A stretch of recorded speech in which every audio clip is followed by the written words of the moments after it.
Here's my unboxing video and injection preparation video for my B12 MIC injections I received from Ageless RX. You can find these injections via Ageless RX or many other online outlets. But as you open it up, you get your directions. You're going to get your B12 injection vial and everything you need to set up the injection from your syringes to your needles.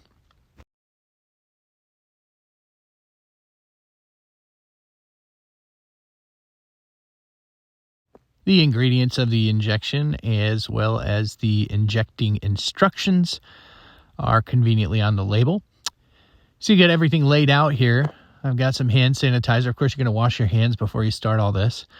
And I've got the sanitizer nearby, but you got instructions on how to set up the injection and a little QR code to a video if you want to follow that QR code. But basically, you're going to want to make sure once you open the vial that every time you open it, you're scrubbing it with an alcohol wipe to just make sure that it's sterile.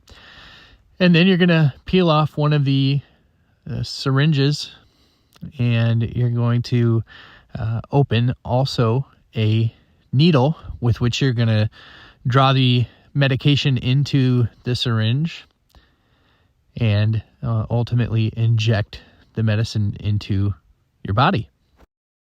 Now, these are an intramuscular injection, so we've got kind of a long needle there, but you're going to twist on the needle and then carefully pull the cap off and set it aside. The thing you got to do here is you've got to pull in as much air as you're going to pull out. So this is a 1 milliliter injection, so I'm putting 1 milliliter of air into the needle.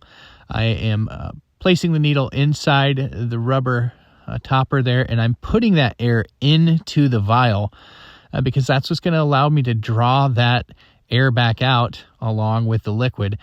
You may notice that your syringe immediately kind of starts to fill back up as that pressure is kind of pushed back into the needle. But I'm going to pull out 1 milliliter. So I'm going to measure that out carefully so that I have the right amount for the injection.